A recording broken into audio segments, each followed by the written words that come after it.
밥 먹다 이연복 셰프가 험난했던 과거부터 재벌설까지 솔직하게 털어놨다.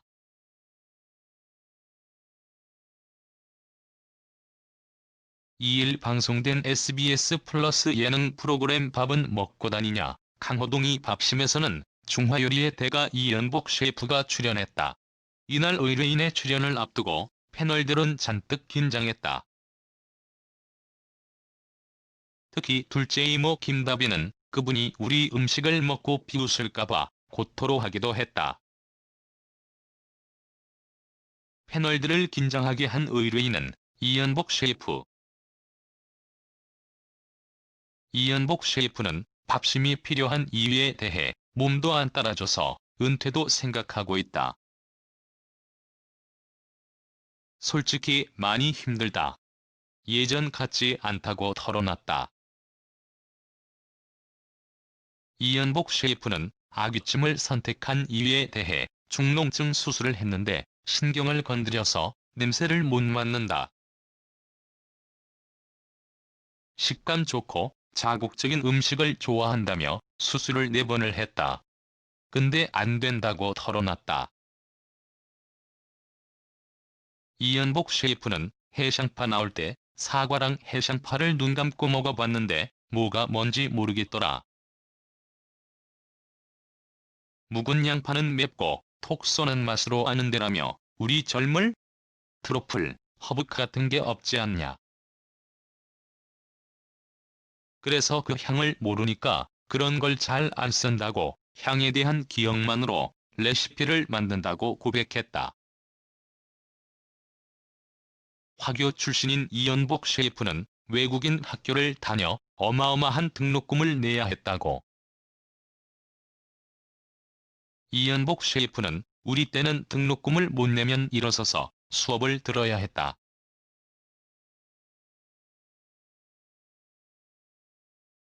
어린 나이지만 자존심이 상하고 학교에 가기 싫더라라며 결석이 찾았다고 고백했다. 결국 13실의 부모님에게 학교를 다니는 대신 일을 하고 싶다고 고백한 이연복은 이후 중식당에서 배달 일을 시작했다고 밝혔다. 당시 월급은 3,000원밖에 안 됐다고.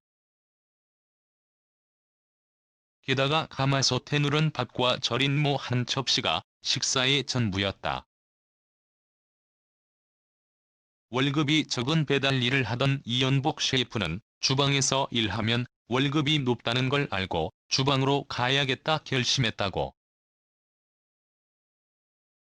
이연복 셰프는 그땐 주방장 빼고 합숙을 했는데 사장님이 퇴근할 때 밖에서 문을 잠갔다.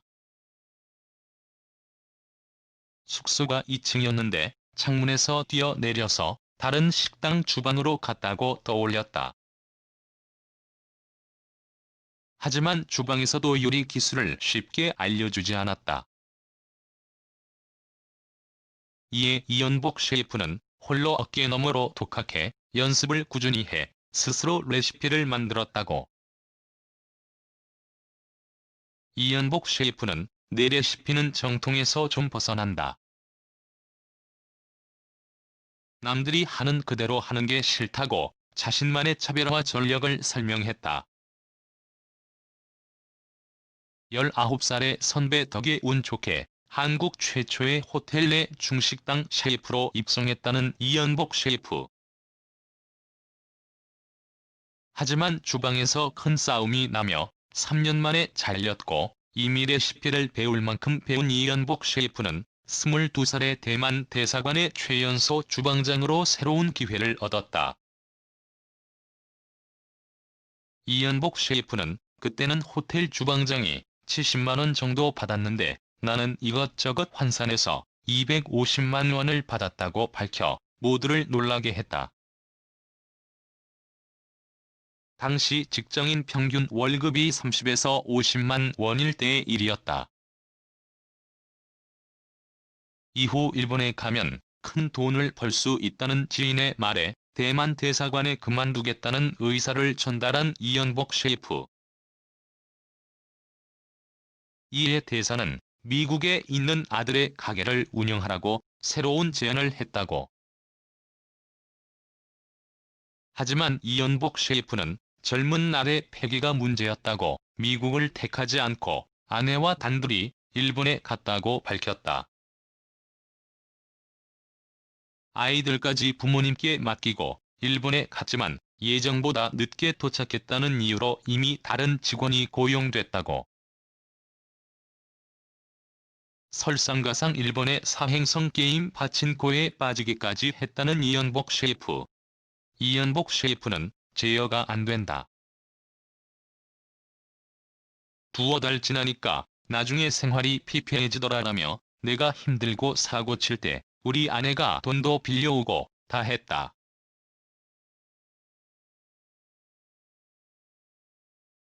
그런데 나한테는 기죽을까봐 얘기를 한 번도 안 했다라고 아내에 대한 고마움을 표했다. 현재 아들도 이연복 셰프의 일을 이어 중식당을 운영하고 있다. 이연복 셰프는 트러블이 많다. 이상하게 잔소리를 많이 하게 된다. 아들은 그게 서운한 거다. 사실 믿을 만하기 때문에 잔소리를 하는 건데 오해가 생겼다며 아들에겐 엄격한 호랑이 스승님이 됐다고 밝혔다. 이에 친구처럼 지냈던 아들이 자신을 무서워하게 됐다고. 하지만 아들 홍훈 씨는 이연복의 속마음을 알고 있었다. 아들 홍훈 씨는 영상 편지를 통해 엄한 아버지, 카리스마 넘치는 아버지, 이런 모습이 저한테 때로는 무섭게도 느껴진다.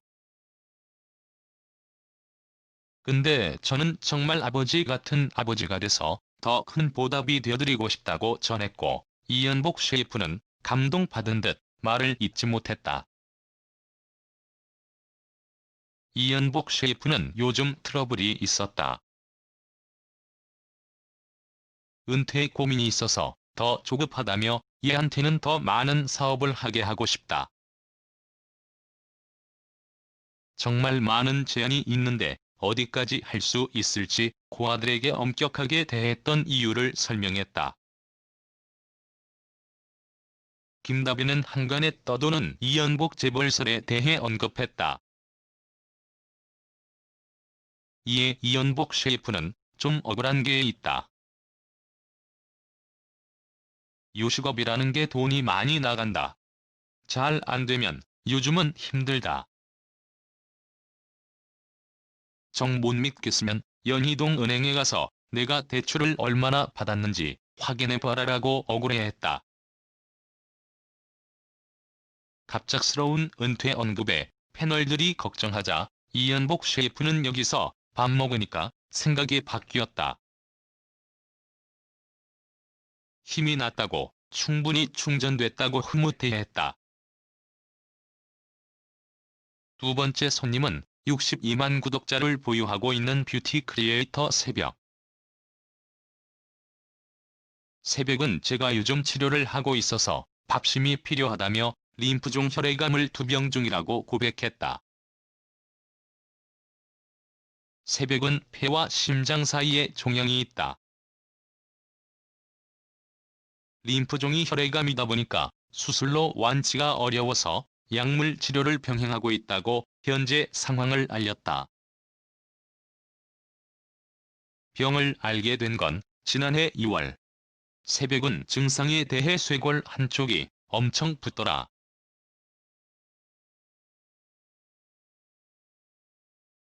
팔을 고무줄로 꽉 조이는 것처럼 보라색이 되더라.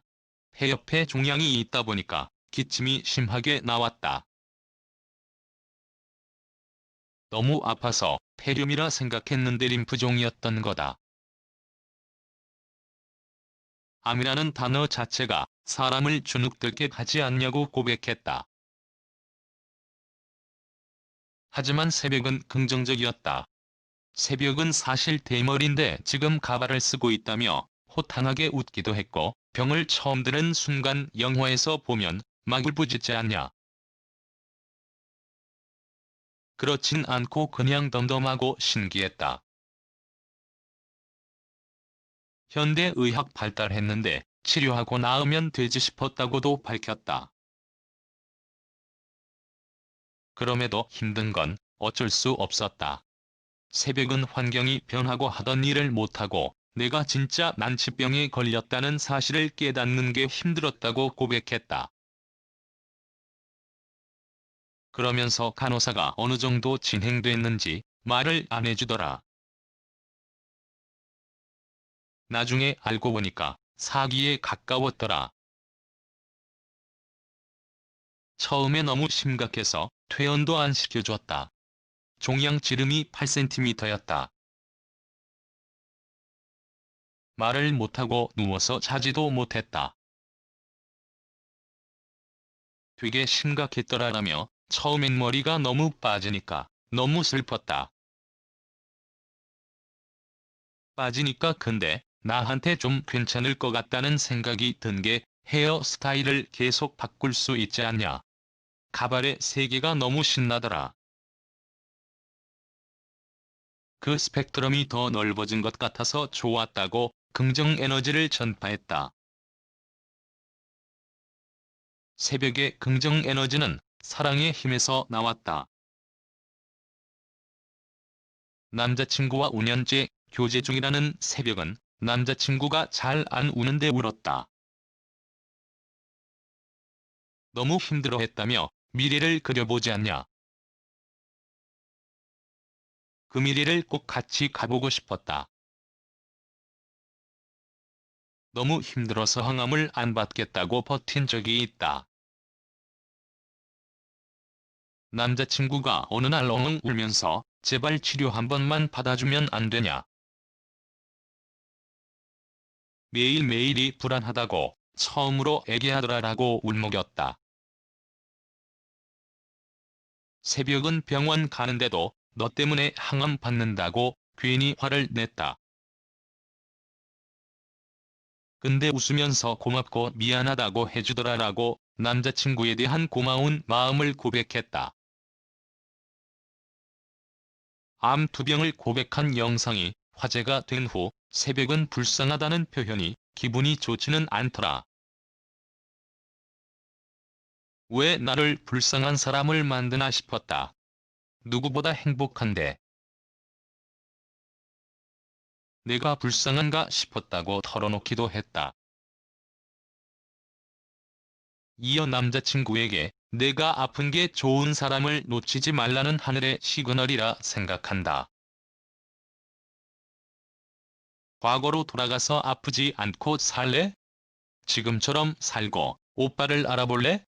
하면 나는 당연히 오빠를 알아보고 싶을 정도로 많이 사랑해라고 애정을 고백했다.